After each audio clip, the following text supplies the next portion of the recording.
Salut Samir, Salut Julien. salut à toi qui nous écoutes et bienvenue dans ce nouvel épisode de ce podcast de la systémique du bonheur où on va aller chatouiller un petit sujet qui est quand même pas mal d'actualité pour essayer en tout cas de remettre un petit peu d'ordre dans tout ça. Exactement. Alors, on a déjà parlé de TikTok, on n'aime pas ce réseau social, on l'a même quitté récemment. Tu Absolument. sais, les gens qui ont publié pendant 2 ans et qui commencent à cracher sur le réseau social. Mais il y a un truc effectivement qu'on n'aimait pas sur TikTok, c'est comment l'application est designée. Alors, tous les réseaux sociaux sont designés de cette façon-là, mais TikTok a une petite particularité, a un temps d'avance sur ça. Comment ils sont designés pour capter notre attention et pour faire en sorte de hacker notre attention, en fait. Tout Et à fait. depuis en fait le boom de la plateforme de TikTok, ce qu'on se rend compte, c'est qu'il y a de nombreux, il y a de plus en plus de personnes qui partagent du contenu, il y a de plus en plus de contenus assez divers et variés, et il y a de plus en plus de gens sur TikTok qui parlent de TDAH, qui Mhm. expliquent en fait avoir un TDAH, d'avoir une capacité d'attention qui est assez courte, de plus réussir à lire des livres, de plus réussir toutes ces choses-là. Mhm. Et avec la démocratisation justement de ce terme de TDAH au travers des réseaux sociaux, il y a de plus en plus de personnes qui se pensent TDAH, mais qui en réalité ne le sont pas. Et en plus, sur les réseaux sociaux, en tout cas sur TikTok, peut-être certainement d'autres, il y a Mhm. beaucoup de fausses informations, de fake news qui circulent sur le thème du TDAH, ce qui fait que beaucoup de gens vont tomber dans des biais de généralisation, où tiens, en fait, puisque j'ai ça veut dire que obligatoirement je suis TDAH. Et avec en plus les experts, tu sais, les experts en psychologie de comptoir là qui circulent sur les réseaux sociaux, je peux te dire qu'il y a beaucoup de gens en fait qui malheureusement s'autodiagnostiquent TDAH, vont Mhm. même jusqu'à prendre des médicaments, mais ça on va en reparler plus tard justement parce que les industries en profitent aussi de cette hype autour du TDAH. Et Tout à fait. malheureusement en fait ça cause énormément de dérives par la suite. Ouais, complètement. Bah, c'est vrai que c'est un sujet qui est totalement d'actualité, alors que ce soit au niveau des enfants, où finalement on les bourre de médicaments à tour de bras parce que tu comprends, il faut qu'ils soient médicamentés pour gérer la chose, mais on va pas forcément remettre en question les habitudes de vie, l'environnement, les activités. Est-ce que tu mets ton gamin sur la tablette ou sur le téléphone dès que tu rentres à la maison pour avoir la paix? C'est ce genre de choses. Et puis il y a aussi chez les adultes, puisque tu évoques TikTok, et bon, les enfants normalement sont pas censés être sur TikTok, donc on va plus parler des adultes. Mm. Mais les adultes aussi peuvent se rendre compte qu'ils rencontrent des difficultés. Alors attention, toi qui nous écoutes ici, le but c'est pas de te dire le TDA n'existe pas Ah et bien t'as pas sûr. de trouble de l'attention et t'as pas de difficulté à ce niveau-là.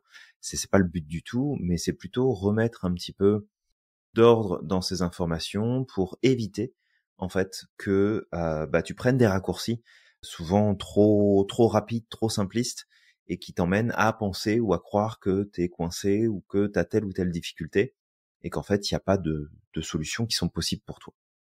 Donc là, peut-être là où j'aimerais commencer du coup, c'est donner une définition de c'est quoi le TDA ou le TDAH. Alors, c'est avant tout un trouble neurodéveloppemental qui se caractérise par une combinaison de symptômes qui peuvent varier quand même pas mal d'une personne à l'autre et qui se manifestent généralement dès l'enfance. Donc ça peut se manifester par des combinaisons de plusieurs symptômes, comme on disait. Il peut y avoir de la difficulté d'attention, de l'hyperactivité, de l'impulsivité, de la réactivité par rapport à l'autorité. Il peut y avoir vraiment beaucoup de choses.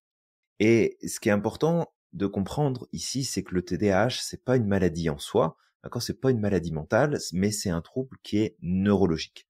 Donc, sachant que c'est un trouble neurologique, ça veut dire qu'il y a un mode de fonctionnement qui peut être dysfonctionnel, pour le coup, et amené à rencontrer des difficultés dans différents domaines de sa vie, sachant que le TDAH, ça peut avoir de l'impact sur beaucoup de choses de notre quotidien, que ce soit notre concentration, que ce soit notre gestion du quotidien, notre organisation, notre alimentation, notre sommeil. Ça peut avoir aussi un impact sur notre sexualité, ça peut avoir un impact sur énormément de points. Et c'est vraiment important de comprendre que c'est pas une maladie, d'accord? Et c'est pas non plus une question de volonté pure, parce que s'il y a un dysfonctionnement dans l'organisation neurologique, c'est pas parce que toi tu vas décider d'eux qu'il va effectivement se passer quelque chose. Le TDAH peut être traité, entre guillemets, mais pas forcément par la médication. Et c'est là aussi où on veut mettre un peu plus l'accent à travers ce podcast, c'est que oui, tu peux aller prendre un médicament quelconque, on va pas donner de nom ici, où tu vas avoir un soutien biochimique pour aider ton attention à être présente, à mieux te concentrer, à pouvoir mieux apprendre, à être plus présent dans le quotidien. Mais finalement, c'est aussi problématique parce que, en fait, tu donnes une béquille à ton système et tu développes pas, à travers l'usage de ces substances, des stratégies qui vont t'aider, en fait, à progresser sur ta problématique et à gagner du terrain. Alors, c'est toujours pareil. Il y a des gens qui vont avoir plus de difficultés que d'autres, et ça, c'est vraiment à prendre en compte. Comme on l'a dit, c'est pas une question de volonté pure, parce que sinon, il y a plein de choses qui se résoudraient, hein. C'est comme la dépression. Oui, mais c'est parce que tu veux pas en sortir, tu fais pas d'efforts. Bah oui, mais c'est peut-être parce que la personne n'est pas en mesure de pouvoir fournir ces efforts-là, déjà d'une. Et puis de deux, même si elle les fournit, ça donne pas forcément le bon résultat. Et là où j'aurais envie, moi, de faire un parallèle, c'est que là où il y a beaucoup de professionnels encore, malheureusement, aujourd'hui, qui disent, voilà, je vais te donner un traitement pour tel problème, puis ça va aller mieux, c'est de se rappeler aussi qu'il faut aller changer les comportements, il faut ajuster l'environnement, il faut ajuster les habitudes de vie, il faut ajuster, en fait, ce qu'on fait et ce qu'on fait pas. Parce que sans ça, écoute, tu peux faire ce que tu veux, ton problème ne changera pas parce que tu vas continuer, en fait, d'entretenir des comportements, des attitudes qu'on aime, nous, appeler pathologisantes, donc en fait, qui vont déclarer, développer, renforcer les signes pathologiques que tu peux avoir, et voire même parfois en développer, alors que tu les as pas. Tu parlais de TikTok tout à l'heure, Samir. Il y a plein d'adultes qui ont l'impression d'avoir un TDA, et en fait, ils ont pas de TDA, c'est juste qu'ils passent leur journée sur TikTok, et qu'en fait, leur Exactement. cerveau est complètement déréglé, parce qu'ils sont en surstimulation tout le temps, et dès qu'ils se retrouvent soit à faire quelque chose qui les ennuie, ou qui les frustre, ou quoi que ce soit, il y a un débalancement émotionnel, il y a des attitudes qui sont inadaptées, des réactions qui sont inadaptées, et du coup, faut que j'aille me faire soigner, je pense que j'ai un TDA. Et comment ça se passait avant TikTok? Comment ça se passait il y a Mm. quelques années? Si t'avais pas le problème, c'est qu'il y a un déclencheur. Fait que regarde un petit peu, et TikTok, on en parle là, mais t'as les YouTube Shorts, t'as Instagram, Ouais, Instagram t'as aussi, ouais. Facebook, t'as Twitter, t'as tout un tas de choses en fait qui rentrent en jeu. Donc c'est vraiment de faire attention à tout ça. Ouais, exactement, Julien. Et voilà, en fait, encore une fois, comme tu dis, l'objectif, c'est pas de venir, et tu as bien fait de le mentionner, de dire que le TDAH n'existe pas. Bien sûr que ça existe. Mhm. Maintenant, le truc, c'est juste qu'il y a une généralisation, en fait, de ce terme et du nombre de personnes qui pensent l'être. Mhm. Pourquoi par effet Barnum, en fait? Parce que Ouais. tu as des gens, encore une fois, comme je le dis, qui sont sur les réseaux sociaux, des personnes qui consomment énormément de contenu sur les réseaux sociaux, comme tu dis, Julien, qui surexcitent leur cerveau constamment, qui sont tout le temps en train de donner des informations, de la surinformation au cerveau. Et en plus, comme je dis vraiment que l'application, en tout cas TikTok, mais les autres aussi, mais TikTok, il y a une petite particularité sur TikTok, c'est qu'ils ont vraiment un gros temps d'avance sur les autres, c'est qu'elles Ouais. redesignent ton cerveau, en fait. C'est Mhm. l'application est faite pour te donner du contenu pourri, puis après te donner du contenu qui te plaît pour venir stimuler ta dopamine, puis après ça te redonne du contenu pourri pour créer de la déception, puis derrière, et en fait tout ça, ça redesign ton cerveau, ce qui fait que derrière, en fait, des choses très très simples comme la lecture, comme marcher en nature, comme des discussions avec des personnes autour de toi, des amis, en fait ça te stimule plus autant. Tu auras envie d'aller sur TikTok, tu auras envie de surstimuler ton cerveau. Et il y avait même des vidéos qui avaient été montrées comme ça, parce que c'est pour parler justement de cet effet-là sur les enfants, où tu as des enfants parce qu'ils ont l'habitude d'être surstimulés, qui vont avoir d'un côté TikTok, qui vont scroller et qui de l'autre côté vont jouer sur la tablette. C'est des gamins. Ouais. Imagine, en fait, Complètement. c'est juste des gamins. Ils ont pas cette capacité de, c'est comme nous quand on était gamin, Julien, de jouer, ne serait-ce que jouer avec une figurine et de Ouais. s'imaginer tout plein de choses, etc. En fait, ils sont tout le temps en surstimulation et c'est en train de bousiller leur créativité, c'est en train de bousiller leur développement. Donc vraiment, Moi je l'ai plaint de pas avoir l'envie en fait d'aller sortir, aller faire du ouais, vélo, du roller, aller ouais, construire une cabane dans la forêt, s'imaginer des scénarios, mm, partager ça. Non, je c'est pense ça. qu'ils passent à côté de choses vraiment très très importantes et qui vont malheureusement leur coûter à l'âge Ouais, adulte. ouais, vraiment, vraiment, ça fait vraiment peur. Et Bon, on verra bien en fait les effets, comment ça va être possible de rattraper tout ça. Je sais pas si c'est possible, mais il y aura peut-être des possibilités de, au moins d'éloigner le problème, ou d'atténuer cette problématique-là. Mais encore Mhm. une fois, comme je reparlais de l'effet Barnum, en fait, c'est qu'il y a des personnes qui du coup sur TikTok capitalisent sur ce qui est en train de se passer, sur ce trouble de l'attention qui est en train de se généraliser, pas à cause du TDA, mais à cause de nos habitudes, d'accord? Ouais. Nos habitudes de consommation des réseaux sociaux, nos habitudes parfois même d'alimentation, le fait que aussi au travers des réseaux sociaux, il y a de plus en plus de personnes qui dorment de moins en moins, tu sais, parce que la nuit ils ont envie de scroller, donc ça affecte aussi leur sommeil. Et c'est Mhm. toute cette addition de choses qui sont en train de créer un trouble de l'attention. Mais c'est pas un TDA, c'est juste que ça vient Tout à fucker fait. notre attention. Et bah t'as des créateurs de contenu pour faire le buzz qui vont venir et qui vont commencer à dire bah en fait si t'as ça, si t'as ça, si t'as ça, si t'as ça, bah c'est que t'as un trouble de l'attention. Et du coup bah les gens qui vont les suivre, parce qu'il y a un biais Mhm. d'autorité aussi, parce que tu sais ils sont fans de ces créateurs là, ben en fait vont prendre ça comme vérité absolue et vont commencer à s'auto-diagnostiquer TDAH. Et ça a une conséquence, bah parfois ces créateurs de contenu là, ils proposent des médicaments parce que ils ont des contrats. Ils sont Ouais, ils ont des compléments alimentaires, ouais. ouais, Mhm. parfois c'est des compléments alimentaires, parfois c'est des médicaments aussi pour justement traiter le TDAH.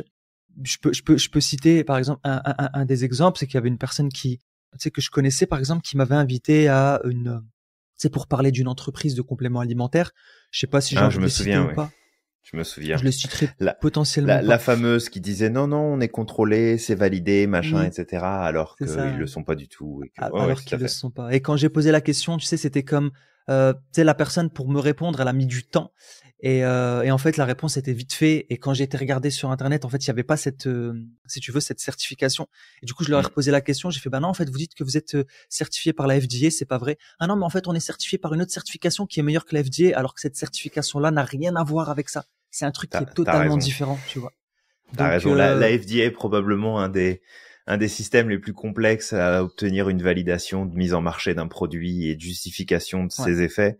Et ouais, ouais, on est validé par quelque chose d'encore plus important. T'as raison. T'as Ouais, raison. vraiment. Alors c'est ça, cette entreprise, elle pue la merde. Je suis désolé de te dire ça, mais en Ouais, termes de magouille, ça pue c'est la clair. merde. C'est clair. Et, euh, et en fait, bah justement, quand ces personnes-là, bah, ils sont à la fois coach dans ces trucs-là et en même temps, ils touchent de Mm. l'argent. Ils ont des contrats. Donc derrière, en fait, ils viennent t'expliquer que, bah non, en fait, si tu veux améliorer tes trucs enfin, ton attention, bah en fait, tu prends notre truc, là, notre complément alimentaire et tu vas voir, t'auras plus de problème. Et puis après, ils partaient même sur d'autres choses. C'était comme, bah en fait, t'as du diabète, prends notre complément alimentaire, t'auras plus de diabète, t'es plus obligé de prendre de l'insuline. Mais vous êtes Bah, sérieux, c'est les gens? ça. Prends plus Tu ton vois? médicament, tu vas voir, ça ira mieux. Mhm. C'est ça. T'as raison. Donc voilà, le truc, c'est qu'aujourd'hui, avec ces réseaux sociaux, il y a plein de choses positives. C'est que ça Mm. permet à beaucoup de gens de se faire connaître, même à des professionnels de se faire connaître, alors qu'avant, c'était beaucoup plus difficile de se faire connaître. Mais le problème, c'est que tu as aussi un tas d'imposteurs qui en profitent parce qu'ils ont les bons outils marketing, parce Mais c'est que ça le ils problème. font des campagnes agressives. Ouais, Ça le c'est problème. ça. C'est le peu d'infos auxquelles ils accèdent. Ils en font une vérité absolue. Parce que Ouais. oui, il y a plein de choses que tu peux consommer dans ton alimentation, que tu peux prendre des compléments alimentaires qui ont plus ou moins prouvé des effets bénéfiques, que ce soit sur le TDAH, que ce soit sur d'autres choses. Mais c'est souvent l'argument qui est mis en avant, et j'avais beaucoup aimé ce contre-argument justement d'un Mm. professionnel du monde pharmaceutique, où souvent l'argument qui est mis en avant, c'est ouais, mais tu vas pas faire confiance à une industrie qui fait des milliards sur le dos des malades. Alors c'est vrai que c'est loin d'être une industrie toute belle, toute rose, toute propre là, très très certainement. Mais regarde ce que génère comme chiffre d'affaires tous les ans les compagnies de compléments alimentaires. Mm. Mm. Et applique la même logique. Applique Ouais, vraiment la clairement. même logique, sachant qu'il y a quasiment pas de contrôle sur ces produits-là. Ils peuvent te dire Ouais, ce qu'ils vraiment. veulent, t'indiquer ce qu'ils veulent sur l'étiquette, et il y a quasiment pas de contrôle dessus. Ouais. Donc est-ce que ça veut dire qu'il faut pas en prendre? Est-ce que ça veut dire qu'il ne faut pas les utiliser? Est-ce que ça veut dire que tu ne peux pas avoir de l'amélioration sur certains points de ton quotidien avec? Ça, c'est pas du tout le cas. C'est pas ce qu'on est en train de dire. On n'est pas en train de dire oui, prends que des médicaments, ou prends que des compléments alimentaires, ou prends rien du tout. Mais c'est juste de prendre un petit peu de recul et de faire attention, parce que voilà, là on parle du TDAH, mais ça peut concerner plein de points plein différents de et troubles. c'est important, c'est de développer notre esprit critique et notre capacité à remettre en question, y compris ce qu'on pense et ce qu'on croit déjà, parce que c'est souvent ça qui va nous prendre au piège et nous amener à vivre des problèmes là où on aurait pu largement les éviter, en fait, au final. Ouais, c'est exactement ça. Et je vais donner peut-être un exemple et puis après, Julien, on va répondre à cette question qui est, bah, est-ce qu'en fait, un manque de concentration est forcément révélateur d'un TDAH en donnant les différents... Tu sais, on a donné rapidement les différents éléments qui peuvent altérer notre concentration, mais Tout peut-être à fait. rentrer un peu plus en détail. Et en fait, tu Mhm. vois, ce qui a fait qu'on a fait ce podcast, bah, c'est le danger en fait que ça représente aujourd'hui quand on parle des industriels ou des entreprises de compléments alimentaires, c'est qu'ils Mhm. beaucoup se sont appropriés le marché pour faire un maximum de chiffres au travers de mensonges. Et ça me rappelle cette histoire d'un étudiant, justement, ça Ouais. avait fait du bruit, justement, qui était un étudiant modèle, qui était très intelligent, très actif, et il avait comme rêve de devenir médecin. Et le truc Mhm. qui s'est passé, c'est qu'un jour, il a eu un faux diagnostic, justement, au travers des réseaux sociaux, parce que, tu sais, comme je dis, il y a un effet Barnum, il te donne plein de trucs. Bah, si t'as ça, si t'as ça, si t'as ça, si t'as ça, c'est que t'es TDAH. Mais c'est des choses qui touchent tout le monde, en fait. Même une personne qui n'a aucun trouble, bah, en fait, ça peut la toucher. C'est des choses qui sont généralisées. Tout à fait. Et en fait, bah, à force, ce qu'il a fait, c'est qu'il s'est tourné vers un médicament qui s'appelle l'Adderall. Donc, c'est un médicament qui est assez puissant et qui contient des méthamphétamines. Ce qui a fait, c'est que derrière lui, il est tombé aussi en plus dans de l'addiction de ce Mhm. médicament-là. C'est parti d'un faux diagnostic, ça a aggravé son état mental. Il a commencé à faire de l'insomnie, des dépressions, de la paranoïa, et ça l'a conduit au suicide. Tout ça pourquoi?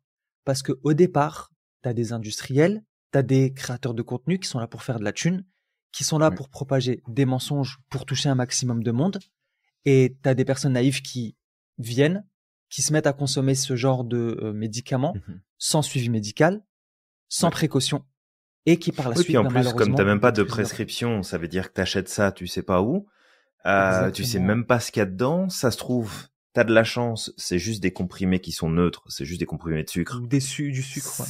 c'est pas grave, ou alors, bah, c'est des trucs qui te refilent et qui sont en fait chargés plein de merde et Ouais. qui vont peut-être t'apporter un effet sur le coup, mais qui vont te coûter ultra cher en santé pour la suite. Et tu C'est vois, ça. avec ce que tu dis là, Samir, c'est que il y a aucun conseil qui est gratuit. D'accord? Aucun. La personne qui te donne un conseil, la personne qui t'explique quelque chose, elle le fait pour une raison. Soit elle le fait de bon cœur en se disant que, bah, voilà, j'ai envie de te partager cette information-là, ça peut peut-être t'aider, etc. Donc la personne répond à son envie de contribuer à ta progression, à ton retour au mieux-être, peu importe. Et il en existe plein des gens comme ça. Mais le truc, c'est que les conseilleurs sont jamais les payeurs, déjà premièrement. La deuxième chose, c'est que quand t'as quelqu'un qui te donne un conseil ou qui t'explique ce que tu dois faire, ou décider, ou choisir, ou manger, ou boire, ou peu importe, bah c'est vraiment de te poser la question, c'est qu'est-ce que cette personne-là a gagné? Donc quand en face de toi, t'as un influenceur, bah en fait, ce que cette personne-là a gagné, c'est de trouver un sujet qui va suffisamment faire le buzz, qui va attirer suffisamment de monde pour pouvoir générer du chiffre à travers la consultation, l'écoute, la participation, l'abonnement au réseau social, à la vidéo, etc., etc. Si la personne a un truc à te vendre, bon, bah, elle a un truc à te vendre, elle va se faire du fric à travers ce qu'elle va te vendre. Mais, Mm. je veux dire, la personne que tu connais pas, qui va te dire sans en plus que t'aies posé la moindre question, mais qui va juste te dire à travers son contenu, tu sais, tu devrais faire ça. En fait, ça, c'est pas bon pour toi. En fait, tu devrais faire telle et telle chose. Ben, sois vigilant ou vigilante. Après, c'est comme nous, on partage beaucoup de choses. Et notre intention, ben, elle est simple. Elle est de te démontrer notre expertise, elle est de te montrer, en fait, et te donner accès à un échantillonnage de ce qu'on partage dans nos formations et pour te montrer le niveau auquel on va chercher les infos pour te permettre d'avoir une expertise la plus poussée possible dans ton rôle de coach ou de professionnel de la relation d'aide. Mais, je veux dire, on le sait, quand quelqu'un te partage quelque chose, c'est pas pour rien, d'accord? Et il y a cette expression qui dit que quand c'est toi quand c'est gratuit, c'est que c'est toi le produit. Donc ça te coûte rien de consommer sur les réseaux sociaux. Ça te coûte rien de t'enfiler des vidéos à tour de bras sur YouTube pour regarder des trucs conspirationnistes ou t'expliquer que faut que t'arrêtes de manger telle et telle chose et que tu le remplaces par tel produit. Ça ne te coûte rien. Sauf qu'à un moment donné, si ça va te coûter très cher si tu fais pas attention. C'est comme le mouvement qui s'est développé en disant bah tiens regarde, il y a un super produit pharmaceutique qui existe sur le marché, tu t'achètes une piqûre de tel produit, tu vas te faire cette piqûre là dans le ventre parce que c'est pour les diabétiques et c'est pour ceux qui sont en obésité morbide.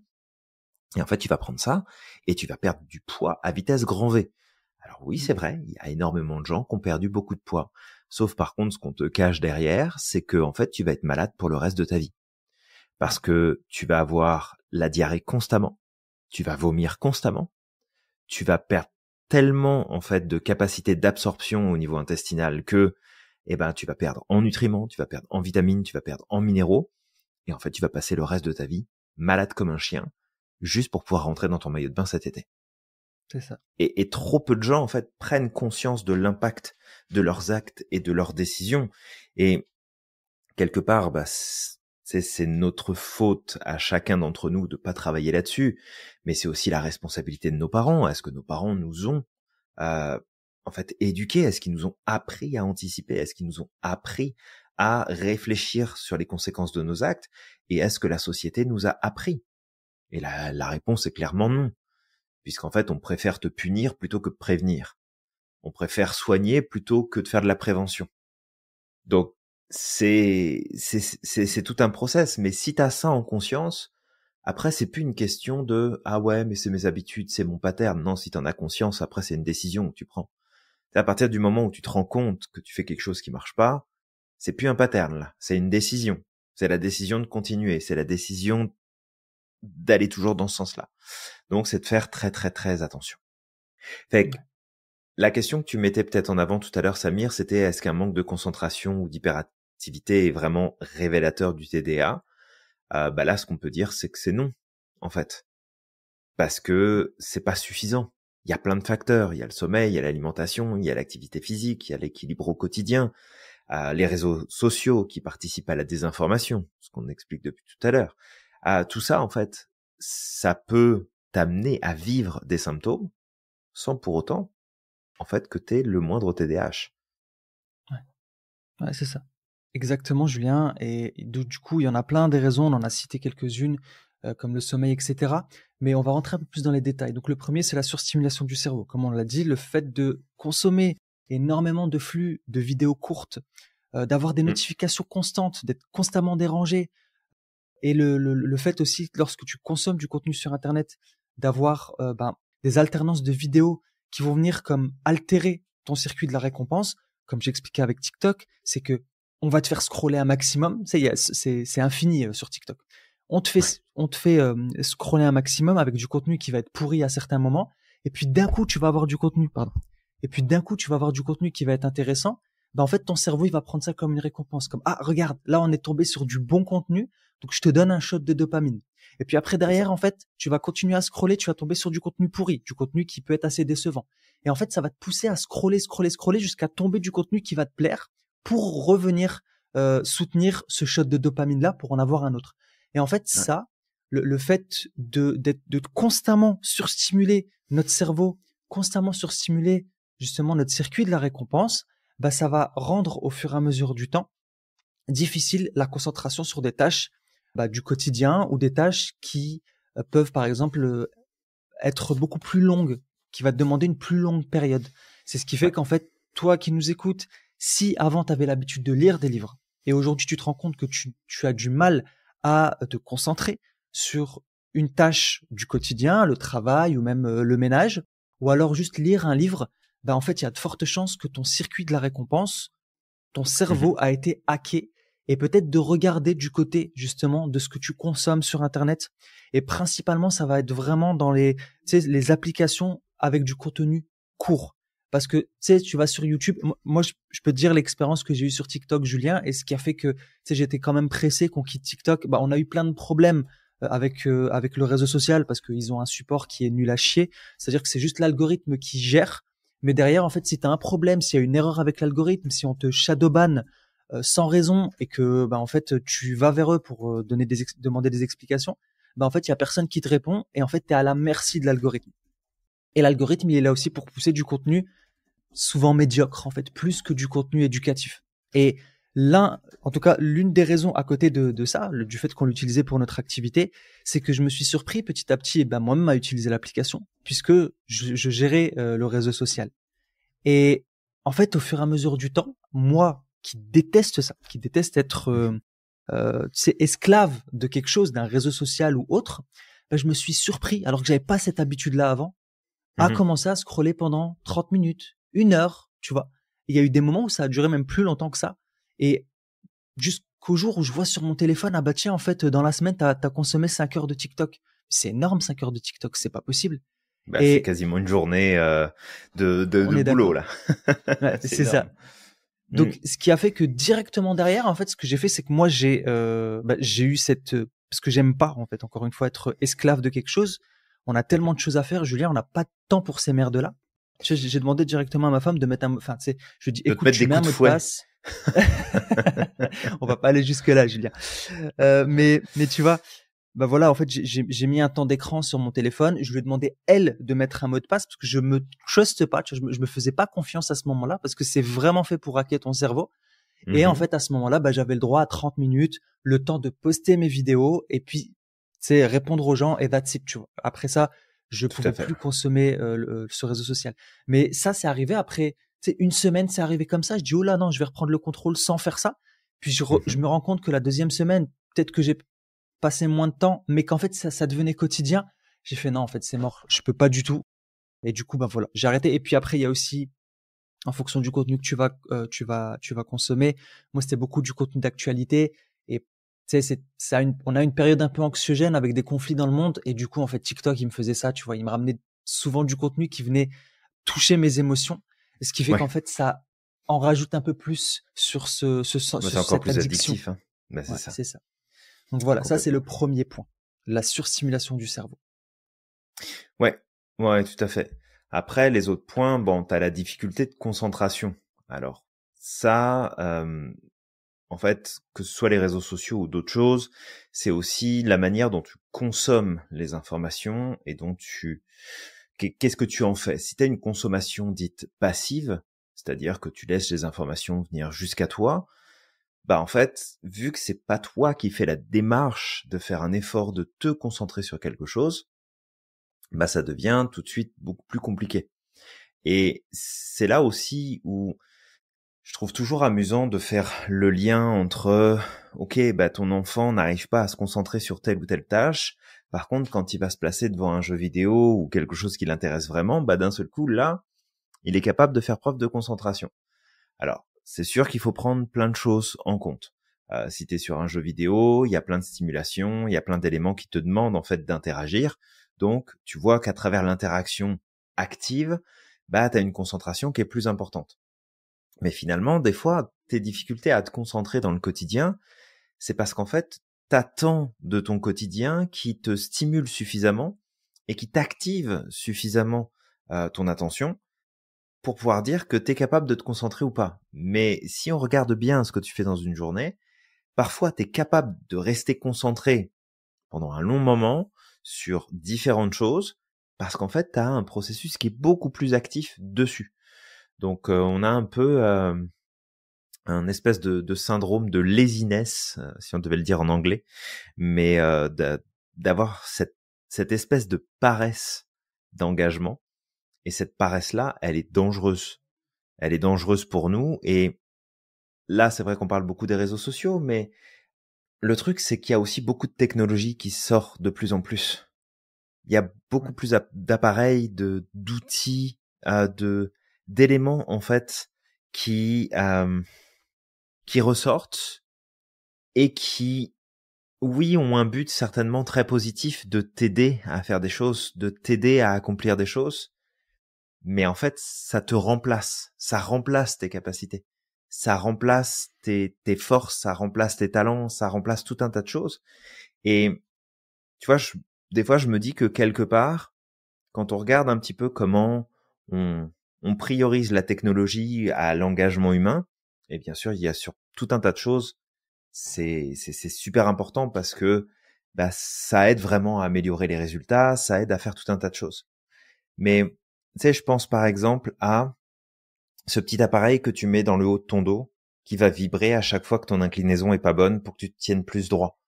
Ouais. Quand t'as ta montre qui te rappelle qu'il faut que tu te lèves. Quand t'as ta gourde connectée qui te dit, faut que tu boives parce que t'as pas bu suffisamment depuis tout à l'heure. Quand c'est tous ces appareils-là, en fait, qui ont une promesse qui est intéressante, c'est faire en sorte que tu sois en meilleure forme, faire en sorte que tu aies une meilleure santé, faire en sorte que tu aies tout un tas de choses qui soient plus pertinents et qui soient plus utiles dans ton quotidien. Bah, ok. Mais finalement, qu'est-ce que t'en fais? Tu sais, je pense à toutes ces personnes qui veulent, par exemple, perdre du poids, qui vont s'engager dans l'utilisation d'appareils de mesure pour contrôler leur masse graisseuse, pour contrôler ceci, pour contrôler cela, et qui, au bout de X semaines ou mois, disent non, bah en fait, ça m'a servi à rien. Bah en fait, ça t'a servi à rien parce que tu l'as pas utilisé activement. T'as été stimulé par les informations que tu pouvais recevoir, mais qu'est-ce que t'en as fait derrière? Est-ce que t'as été engagé? Est-ce que t'as ajusté tes comportements en conséquence? Est-ce que t'as fait d'une manière différente pour que ça se passe de la meilleure façon possible pour toi? Et tout ça, tu vois, c'est des points qui viennent se mettre en résonance avec ce qu'on dit là, parce que toujours c'est ce fameux TDAH, mais ça peut s'étendre à tellement de points différents, et que du coup, si tu vis toi un espèce de sentiment d'hyperactivité ou de manque de concentration, et peut-être que c'est parce que tu sollicites pas assez ta concentration et t'es beaucoup trop en mode passif sur tout ce que tu vis, sur tout ce que tu fais, sur tout ce que tu consommes. Fait que surveille ça fera une différence. Ouais, vraiment, ouais. Bon point, Julien. Et en fait, vraiment de comprendre, hein, même si c'est des choses qu'on a déjà dit, hein, que la concentration c'est comme un muscle et si on l'utilise pas, elle va s'atrophier. Si t'as pas l'habitude d'utiliser tes bras pour porter des choses ou tu arrêtes de marcher pendant un certain temps, ton muscle va s'atrophier. C'est ce qui arrive justement aux astronautes, Julien, quand ils vont par exemple, dans l'espace. En fait, à cause de la gravité, ils sollicitent pas suffisamment leurs muscles et généralement quand ils arrivent sur Terre, ils ont beaucoup de mal à se tenir debout, à faire des choses que tout le monde sait faire en fait. Donc ils ont besoin d'un temps d'adaptation derrière. Et le troisième point, Julien, c'est l'impulsivité. Donc en fait, l'algorithme ou les algorithmes qui sont conçus, et en fait, sont conçus pour proposer du contenu qui va nous retenir le plus longtemps possible. Et la monnaie d'échange de ce contenu gratuit, c'est notre attention. Eux, ils sont là pour capter notre attention. On leur offre notre attention. C'est ça la monnaie d'échange. C'est gratuit, mais eux, ils prennent notre attention. Et en fait, tout ce mécanisme-là va créer des comportements impulsifs dans tout ce qu'on fait en fait au quotidien, dans nos relations, dans notre manière de consommer, dans notre manière d'utiliser le téléphone, dans vraiment tout ce qu'on fait.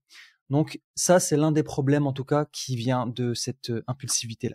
Oui, merci Samir pour ça. Alors il y a deux autres points qu'on peut mettre en avant aussi par rapport à ça et vraiment se dire, bon, finalement, tous les réseaux sociaux me disent que j'ai un TDAH. Bon, c'est marrant parce que enfant, je l'avais pas forcément. Je me rends compte qu'adulte, peut-être que je rencontre plus de difficultés, et ce qui est tout à fait possible. Et ce qui est tout à fait possible aussi, c'est que ce soit passé complètement à travers les mailles du filet dans ton enfance, parce que il y avait des signes, mais rien peut-être de suffisamment important pour que il y ait une investigation plus profonde. Et puis cette problématique-là, bon, certes, elle est pas récente parce qu'il y a certainement eu d'autres cas beaucoup plus loin dans le passé, mais ça reste quand même un sujet qui est encore en pleine exploration, c'est un sujet qui est assez récent. Donc l'idée aussi, c'est que peut-être que t'es passé à travers les mailles du filet et qu'on n'a rien détecté, ou alors qu'on t'a dit en fait t'es juste plus actif que la moyenne et puis bon, il y a rien d'anormal quoi. Alors dans les autres points en fait qui vont jouer, c'est l'altération du sommeil.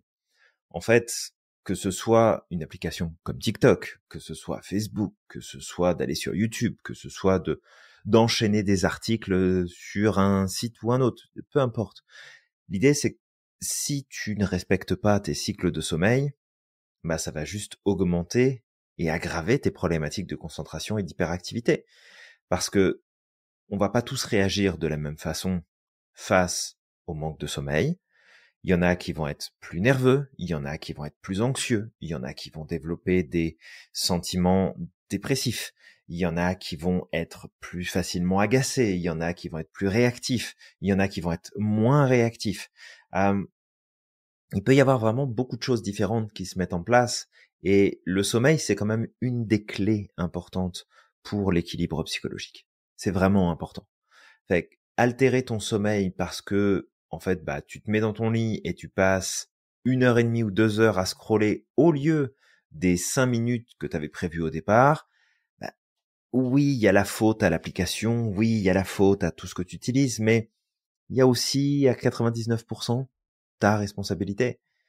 Je veux dire, ton téléphone n'est pas scotché à ta main. Ce que tu décides de faire avec, tu as le pouvoir de décider ce que tu veux faire avec. D'accord? Et c'est vraiment là où tu peux reprendre le contrôle parce que, encore une fois, si tu as été diagnostiqué, même là-dessus, on est vigilant. Mais si tu as été diagnostiqué et que tu te rends compte que vraiment, malgré tous les efforts que tu fais autour en termes d'organisation de ton temps, gestion de ton attention, de ta concentration, limitation de consommation d'éléments qui sont trop stimulants, de savoir aussi gérer ta frustration, d'accepter cette frustration dans le quotidien pour pas te laisser envahir par tout un tas de choses, bah tout ça en fait, si malgré tous les efforts contextuels et environnementaux que tu mets en place pour aller mieux, tu sens en fait qu'il y a encore cette difficulté et que bah, grâce à un traitement X ou Y, tu arrives vraiment à avoir plus d'équilibre, c'est super. Mais avant d'envisager, si jamais il n'y a pas un diagnostic concret, et là aussi il faut être vigilant parce que d'un seul coup on va voir un professionnel puis on est tous diagnostiqués X ou Y. Bon, est-ce qu'il n'y a pas un problème aussi sur l'espèce de hype qu'il y a en ce moment là-dessus, comme il y en aura une dans quelques années sur un autre sujet et tout le monde sera touché par ce truc-là. D'accord? C'est toujours comme ça que ça fonctionne. Au départ, le sujet intéresse que peu. Après, les gens commencent avec l'effet Barnum dont parlait Samir tout à l'heure, que tu vas te reconnaître dans des caractéristiques. Et à ce moment-là, et ben là, d'un seul coup, ça y est, moi aussi, je suis concerné. En fait, il y a une expérience qui est très simple à faire. Hein. Tu vas t'acheter le DSM, donc qui est en fait l'ouvrage de référence des troubles mentaux et la catégorisation et le classement des troubles mentaux. Et en fait, je te mets au défi de regarder dans le DSM toutes les descriptions de comportements émotionnels, psychologiques, comportementaux, etc., de voir tout ce qui se met en place. Et tu vas voir que plus d'une fois, tu vas lire des fiches sur des troubles et tu vas te faire « Oh putain, ça me ressemble. Oh merde, ça se trouve c'est ça que j'ai comme maladie. Ah non, mais ça c'est des symptômes que je connais. » Parce que c'est notre réflexe. D'accord? On se reconnaît sur des généralités, on se reconnaît sur des points et on n'a pas le recul nécessaire pour dire « En fait, ça n'est pas le problème. En fait, ce n'est pas ça la problématique. Oui, il y a ça qui est en jeu. » Mais peut-être que c'est lié à ton environnement, peut-être que c'est lié à tes habitudes, peut-être que c'est lié à ton manque d'engagement vis-à-vis de toi-même sur ce que tu contrôles, que tu fais ou que tu fais pas. Qu'est-ce que tu mets en place et qu'est-ce que tu mets pas en place. Donc, là où peut-être moi j'ai envie de t'indiquer des choses que tu peux mettre en place par rapport à ça, c'est déjà surveille ton sommeil, couche-toi à heure fixe le plus possible, pose ton téléphone ou toute source de distraction ou de stimulation au moins une bonne heure avant d'aller te coucher. Et puis surtout, fais attention à ne pas laisser empiéter l'utilisation, que ce soit des réseaux sociaux ou d'autres choses, qui te poussent en fait à t'isoler du reste du monde, à te mettre en comparaison sociale ou alors à sauter sur la moindre occasion parce que tu as peur de louper l'occasion. On appelle ça le FOMO, c'est le Fear of Missing Out. Et c'est vraiment la peur de manquer. Un exemple tout con, hein, c'est ce qui s'est passé pendant la Covid, quand en fait les supermarchés se faisaient dévaliser en papier toilette. Parce que on avait l'impression qu'il en manquait, du coup on se jetait dessus. Et il s'est passé la même chose avec d'autres denrées plus importantes que le papier toilette, parce qu'on s'entend que c'est pas la denrée la plus importante, mais c'est juste de voir à quel point notre cerveau peut nous jouer des tours, et c'est là où plus tu augmentes ta compréhension de comment ton cerveau fonctionne et comment tes stratégies cognitives s'organisent, plus en fait tu peux prendre la maîtrise de ton propre fonctionnement. Et là, bah, ça va être le petit moment pub entre nous. C'est ce qu'on fait, c'est ce qu'on enseigne à l'Institut. Vraiment, à l'Institut Merlin, on met l'accent sur la compréhension profonde des stratégies cognitives, celles qui sont aidantes, celles qui sont pathologisantes, comme on aime les appeler, parce qu'elle t'amène à développer des comportements, des attitudes, des réactions qui de toute façon vont déclencher chez toi des problèmes. Donc l'idée, c'est vraiment de te former à travers ce qu'on propose à l'Institut, alors déjà au métier du coaching et de la relation d'aide, bien évidemment, mais surtout de pousser ton expertise à un niveau qui va supplanter la plupart des professionnels qui sont autour de toi et qui vont te permettre d'avoir des résultats là où d'autres, même avec des années d'expérience, n'ont rien réussi à faire avec la personne qui était en face. Donc, notre but à travers l'Institut, c'est de te former, toi qui as envie de te reconvertir professionnellement. Peut-être que tu viens des métiers des relations humaines, tu as travaillé beaucoup avec l'autre et puis tu as toujours eu cette dynamique de vouloir aider et accompagner. Et là, vraiment, l'idée, c'est te former au métier de coach, t'apporter les informations qui sont les plus pertinentes, aborder des stratégies et des outils qui sont efficaces et que tu peux remettre en application sur le terrain, pas de trucs complètement farfelus, pas de méthode qui marche juste sur le bouquin mais jamais sur le terrain, que des choses qui sont efficaces sur le terrain, et surtout, en fait, te former à développer un esprit d'analyse, un esprit critique et un esprit flexible qui va te permettre de comprendre beaucoup plus rapidement, beaucoup plus facilement et de manière beaucoup plus efficace la personne qui est en face de toi pour l'aider à vivre la transformation qu'il ou elle vient chercher en faisant affaire avec toi. Donc si tu as un projet, si tu as envie de te former concrètement au métier de coach, que tu n'as pas envie d'être formé avec un lance-pierre, que tu n'as pas envie de te retrouver comme plus de 90% de ceux qui se forment à ce métier-là et qui après leur cours se retrouvent le bec dans l'eau en mode j'ai appris plein de trucs mais finalement je sais pas comment m'y prendre, je sais pas quoi faire, qu'est-ce que je fais face à cette personne, qu'est-ce que je fais face à cette situation, tu nous appelles, tu nous envoies un message, tu nous envoies un mail, ça nous fera plaisir de prendre un temps de discussion avec toi, de valider ensemble ton projet, de vérifier qu'on est les meilleurs placés pour pouvoir t'accompagner et surtout que tu comprennes dans quoi est-ce que tu t'engages avec nous en termes de formation, de contenu et avec quoi tu vas repartir. Voilà, donc petit moment pause pub terminé. Samir, je te laisse prendre la suite. Yes, je vais reprendre la petite boîte biberon pendant ce temps-là. Mais c'est pas grave, on a une animatrice de plus dans le podcast, c'est cool. C'est ça, mais crois-moi, je t'assure qu'elle va nous supplanter, elle va prendre toute la place si elle veut. Mais non, mais c'est correct. Donc du coup, très bien Julien, en tout cas, t'as amené énormément de points pendant que j'étais en train de m'occuper de la petite, justement, parce qu'elle venait de se réveiller.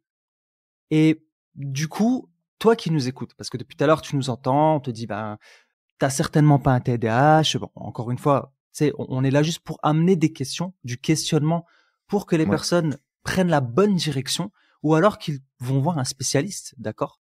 Qu'ils soient bien entourés dans le cas où ils pensent avoir un TDAH. Et oui. Et même là, tu vois, j'ai envie de préciser, allez chercher de la contre-expertise. Ouais. Prenez de la contre-expertise. D'accord? C'est pas parce que vous voyez quelqu'un qui vient satisfaire votre besoin d'avoir une correspondance à ce que vous croyez profondément.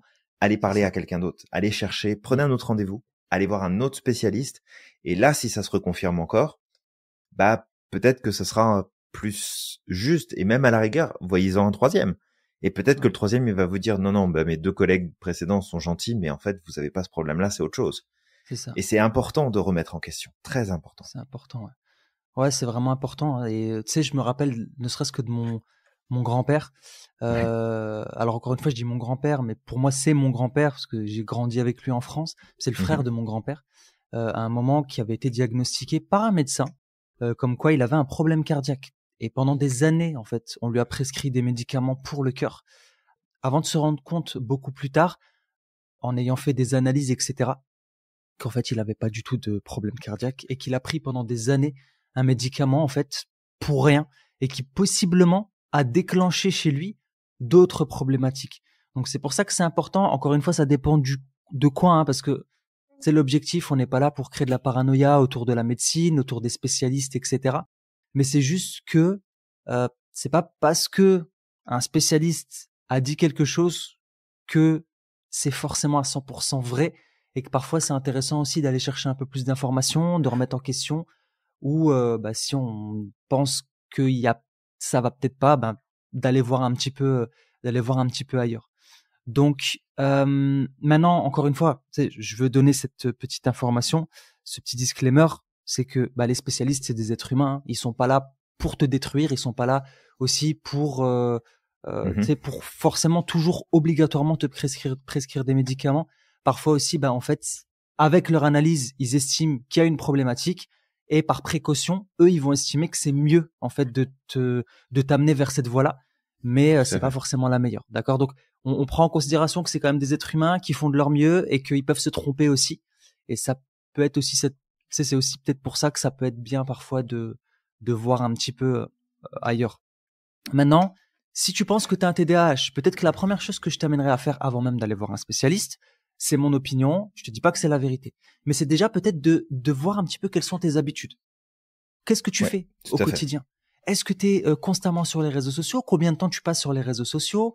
Est-ce que tu es constamment stimulé? Est-ce que tu as un bon sommeil ou est-ce que potentiellement tu as que 5 heures de sommeil par nuit?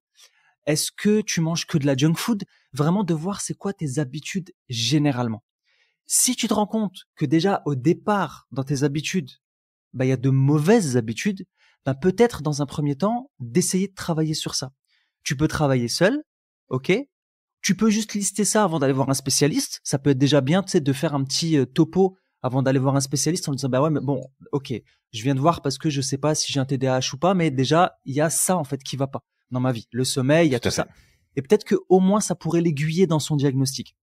Mais si tu sens que au niveau de tes habitudes, en fait t'as pas des habitudes saines, soit déjà de travailler sur toi-même seul ou alors de te faire accompagner. Tu peux te faire accompagner par un coach, tu peux te faire accompagner par un thérapeute, tu peux te faire accompagner par peu importe, mais au moins de ne pas être seul dans ce changement-là et de traquer ton changement.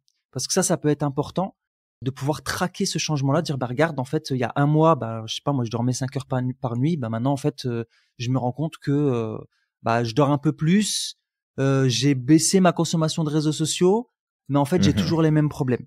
Donc à ce moment-là, peut-être aussi de voir un peu plus avec un spécialiste. Mais ça peut être intéressant justement d'abord de traquer nos propres habitudes. Parce que si vraiment, dans ta vie personnelle, tu as de très mauvaises habitudes, avant d'aller te dire j'ai un TDAH, commence déjà par travailler sur ça.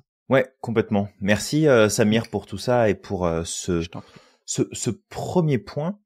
Le deuxième point qui va être important, c'est, on l'a répété plusieurs fois, mais tu peux le reconfirmer ici, c'est évite toutes les sources de désinformation. Et en fait, comme tu l'as compris, que ce soit TikTok ou d'autres plateformes, d'accord, parce que on n'est pas en train de faire le procès spécifiquement de TikTok ici, même si on aurait beaucoup de choses à dire sur cette plateforme, mais c'est vraiment de comprendre que des experts et des docteurs en bullshitologie, il y en a à l'appel. Et en fait, comme c'est du contenu qui est de courte durée, de toute façon, tu pourras pas rentrer dans les détails sauf si tu cherches par toi-même. Tu vas tomber dans plein de biais de généralisation à cause de ce contenu qui est court.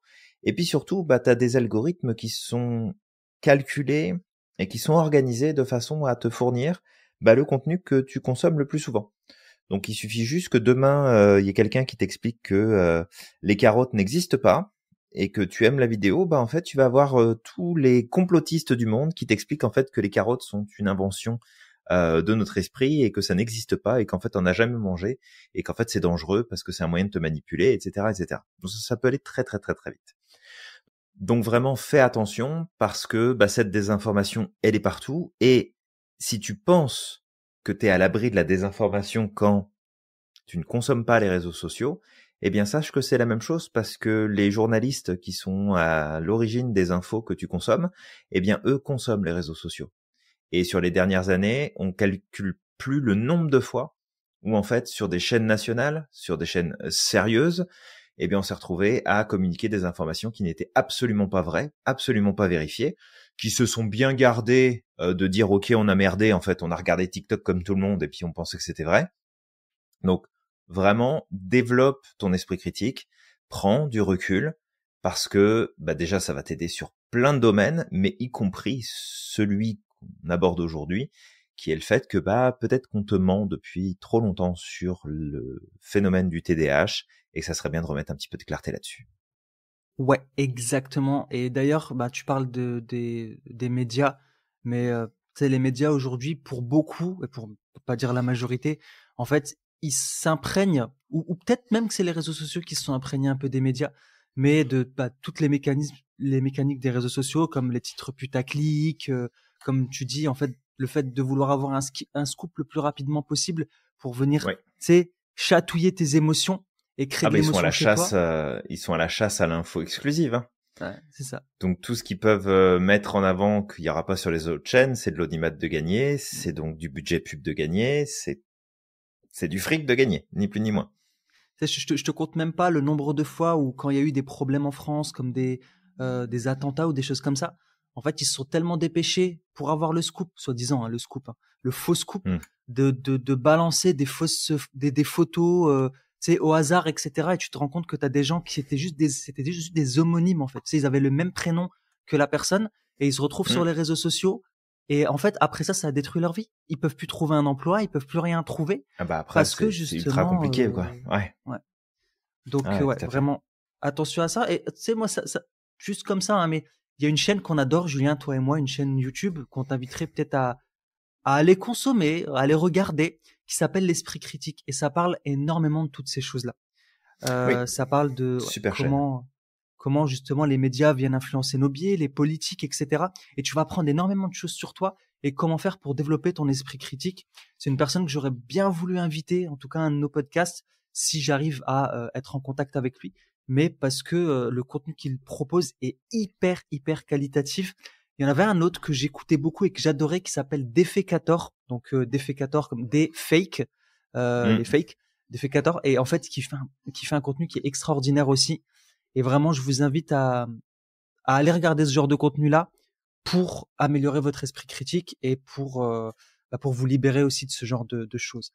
Peut-être que ce que je pourrais rajouter, ce serait, essaye d'implémenter dans ta vie de nouvelles activités. Si tu te rends compte que tu passes beaucoup de temps sur les réseaux sociaux, beaucoup de temps à être stimulé comme ça, ou beaucoup de temps devant la télé, ben, Mhm.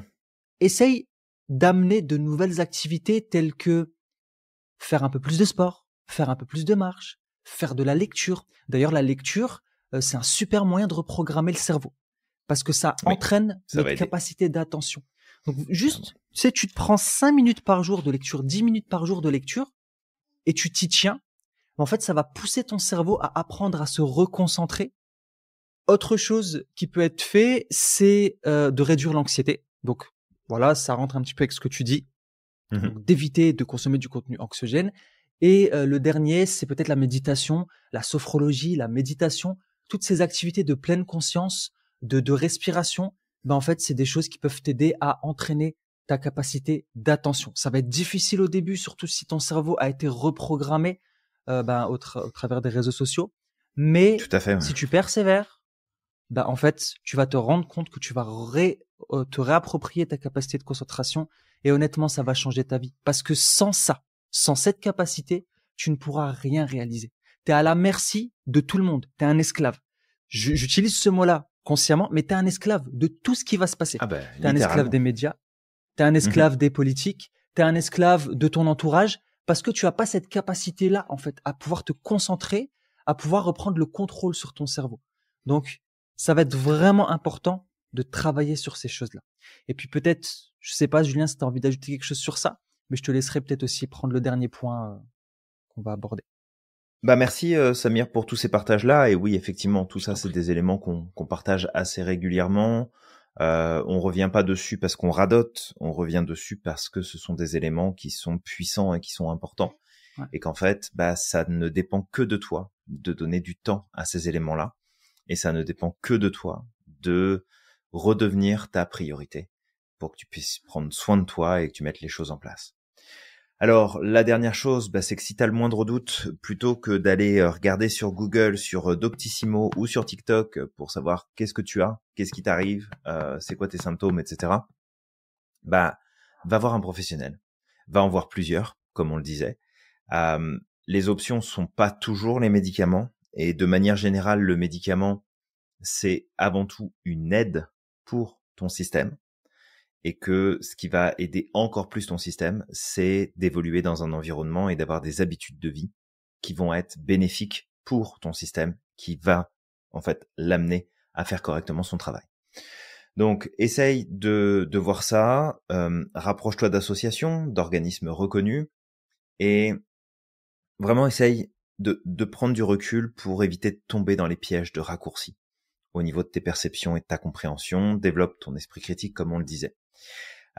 Si jamais tu as le désir peut-être d'avoir plus d'informations sur ce trouble-là, que tu veux en savoir plus sur ce qui peut être fait ou non, eh bien sache que parmi nos super étudiants et étudiantes, nous avons des spécialistes justement de la question du TDAH, parce que c'est leur métier à la base, avant de se former au coaching avec nous. Et ça nous fera plaisir de pouvoir vous mettre en relation pour que vous puissiez échanger et collaborer ensemble au besoin en fonction de la problématique rencontrée. Voilà, donc je pense qu'on a fait à peu près le tour de ce qu'on voulait sur ce sujet-là. Bien sûr, comme d'habitude, on pourrait toujours aller plus loin, aller chercher plus de choses. Ouais, vas-y Samir, t'avais peut-être un autre point à partager. On pourrait ajouter justement, parce qu'on disait de se rapprocher d'organismes reconnus, il y a l'organisme ADDitude, donc ADD et ITUD. Oui, qui peut être un organisme, en tout cas, qui va te fournir un maximum d'informations de qualité avec des ressources utiles sur le sujet. Donc voilà, si vraiment tu recherches des organismes sérieux, bah tu peux te rapprocher de cet organisme-là. On vient de chercher, Samir. Ouais, c'est ça. T'as pris une amende, t'as couru trop vite pendant le semi-marathon. C'est exactement ça. Il y avait plein de panneaux 25 miles per hour là et j'ai couru trop vite. Je me suis fait flasher sur tous les panneaux. Et si tu cours à 25 miles par heure, franchement chapeau. Surtout sur un semi-marathon, franchement chapeau.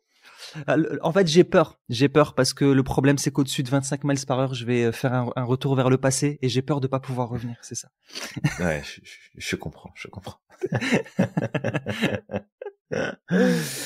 Alors toi qui nous écoutes, on espère qu'on t'a partagé des choses utiles et pertinentes qui t'ont amené à réfléchir un petit peu différemment par rapport aux choses, t'amener aussi à avoir des réflexions sur toi-même pour continuer de progresser, d'avancer et de tendre vers la meilleure version de toi-même.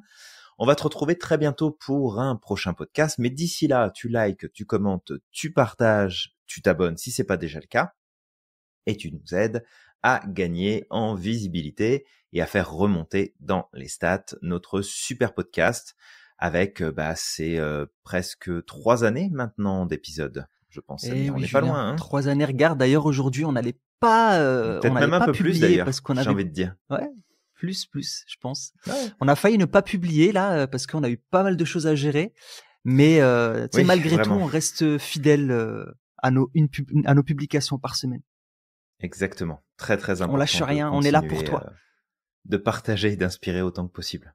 Rien que pour ça, on mérite que tu nous laisses un commentaire, que tu nous laisses nos 5 étoiles, notre petit like.